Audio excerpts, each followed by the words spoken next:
علماء الإسلام, les savants de l'islam. Les savants de l'islam, une émission préparée et présentée par le professeur Ahmed Jabbar.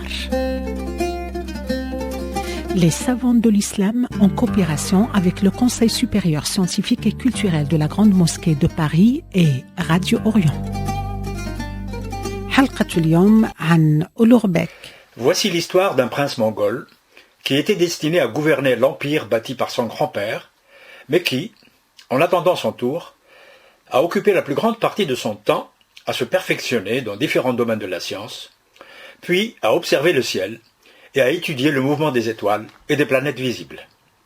Son véritable nom est Mohammad Taraghai, mais il est plus connu par son titre princier d'Ouloughbek, c'est-à-dire le grand émir. Il est né en mars 1394, à Sultaniya, une ville d'Asie centrale, aujourd'hui en Iran. Il était le fils aîné de Shahrukh, qui a succédé à Tamerlan en 1409, à la tête de ce qui restait de l'Empire. Le père d'Ouloughbek était un roi pacifique et un grand mécène, qui a encouragé les sciences et les arts, et qui a élevé ses héritiers dans cet esprit. D'ailleurs, 2 de ses enfants ont poursuivi son œuvre dans ce domaine. Le premier, Bai Sanrour, a fondé en 1420 une bibliothèque spécialisée dans la réalisation de miniatures, mais c'est le second, Ouloughbek, qui a laissé une empreinte durable. En sa qualité de prince, Ouloughbek a été élevé à la cour de son grand-père. Il n'est donc pas étonnant qu'il ait eu une excellente formation dans bon nombre de domaines culturels et scientifiques de son époque. Il commence par l'apprentissage du Coran et de la langue arabe, puis il est initié à différentes disciplines mathématiques. Al-Kashi, qu'il a longuement fréquenté, nous donne les précisions suivantes sur sa formation. Je cite. Il lit chaque jour et sans faute 2 chapitres du Coran à un groupe de récitants. Il connaît bien la grammaire et la morphologie des verbes. Il écrit avec un style ferme. En plus de cela, il connaît les fondements du droit, selon les 4 écoles. Il connaît la logique, la rhétorique et l'art de l'exposition. Il est expert en sciences des fondements de la géométrie, ainsi que dans les différentes parties des mathématiques, et il y a atteint un haut niveau. Parallèlement à cette formation très riche, et pour se préparer à ses futures fonctions, il apprend le persan, le turc et le chinois. Puis, à l'adolescence, il s'oriente vers l'astronomie et les mathématiques, qui deviennent ses matières de prédilection. Mais nous ne connaissons pas le contenu précis de sa formation supérieure dans ces 2 grands domaines. En 1409, c'est-à-dire à l'âge de 16 ans, son père le nomme gouverneur de la Transoxiane, avec Samarcande pour capitale. La région qui était sous son autorité comprenait l'Ouzbékistan actuel et le sud-ouest du Kazakhstan. La reconstitution de l'empire mongol par Tamerlan a été un puissant facteur de développement pour la ville.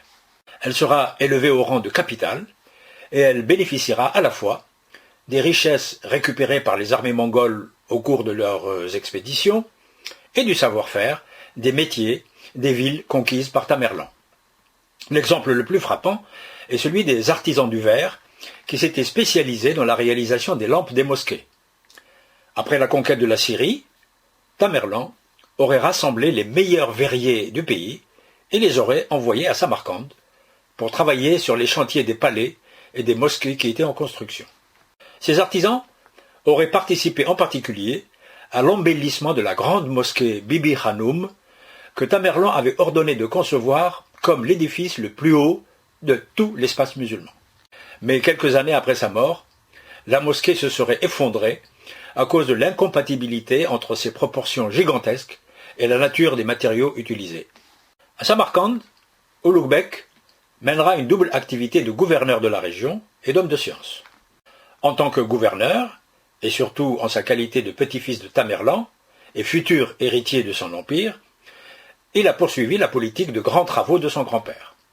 C'est ainsi qu'il lance, à partir de 1417, un vaste chantier comprenant la construction d'un caravansérail, d'une petite mosquée et d'une seconde beaucoup plus grande qui sera achevée en 1420. Vers 1430, il fait construire l'enceinte et le grand portail du cimetière Shah Zindé, ainsi que le palais des 40 colonnes. En tant que jeune prince, déjà cultivé, et passionné de sciences, de littérature et de théologie, Ulugh Beg va attirer à Samarcande des poètes comme Abiwardi, des mathématiciens comme Qadizad al-Rumi et des astronomes comme Al-Kashi. Les scientifiques ont travaillé dans deux institutions scientifiques importantes, une madrasa, c'est-à-dire un collège supérieur, qui a été achevé en 1424, et un observatoire dont la construction a commencé en 1428. La madrasa est un édifice imposant et d'une très belle facture que l'on peut encore admirer aujourd'hui à Samarcande. On y enseignait l'astronomie, les mathématiques et les sciences religieuses. Elle possédait une riche bibliothèque qui était à la disposition des professeurs et des étudiants. Dès son ouverture, elle a été fréquentée par des centaines d'étudiants qui étaient complètement pris en charge par l'État pour toute la durée de leurs études. C'est Qadizad al-Rumi qui dirigeait l'établissement. Comme l'astronomie devait être la matière principale du programme de formation, c'est Ulugh Beg lui-même qui sélectionnait les futurs étudiants en les interrogeant pour déterminer leur niveau scientifique. Parmi les professeurs de l'établissement, il y avait bien sûr Qadizad al-Rumi et il y avait Al-Kashi. En 1424, Ulugh Beg lance le chantier d'un observatoire et il en confie le suivi à Al-Kashi. Les sources disponibles parlent d'un établissement de 3 étages composé de différents départements.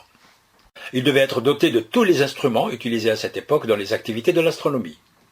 Et on devait leur ajouter un grand sextant en pierre de 40 mètres de diamètre pour mesurer l'inclinaison du plan de la trajectoire du Soleil par rapport au plan de l'équateur, la longueur de l'année tropique, etc., etc.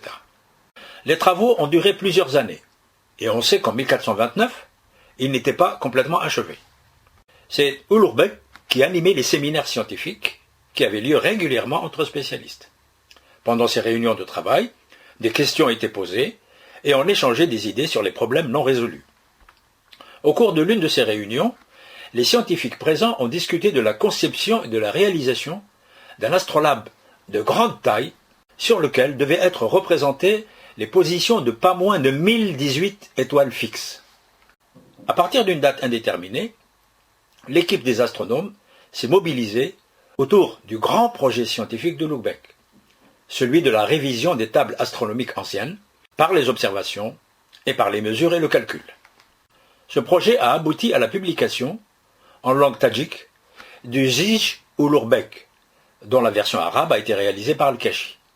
Les tables trigonométriques de ce Zij sont d'une très grande précision.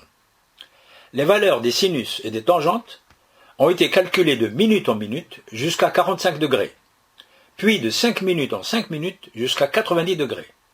Et les valeurs trouvées sont exactes jusqu'à la 8e décimale. Quant au mouvement annuel des 5 planètes, autres que le Soleil et la Lune, les valeurs de leur période ne diffèrent que de 2 à 5 secondes par rapport à celles calculées par D'Alembert et Lalande au XVIIIe siècle.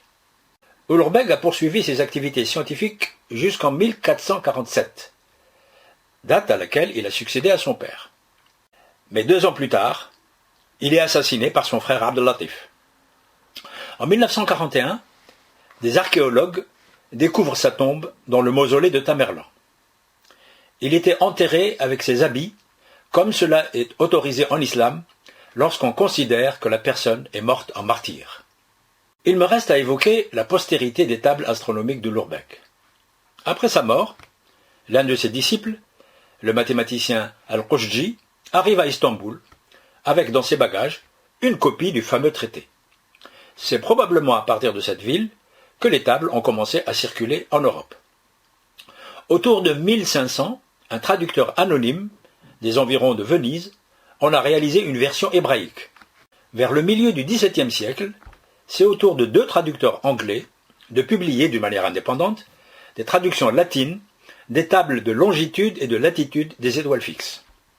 À peu près à la même époque, l'observatoire de Samarcande est détruit par des groupes de fanatiques de la ville. Mais sa madrasa est toujours là, témoin flamboyant d'une époque exceptionnelle où un prince mongol a porté très haut les valeurs de la science.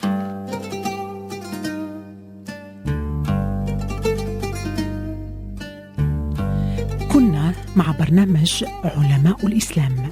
C'était les savants de l'islam. Les savants de l'islam, une émission préparée et présentée par le professeur Ahmed Jabbar. Les savants de l'islam, en coopération avec le Conseil supérieur scientifique et culturel de la Grande Mosquée de Paris et Radio Orient.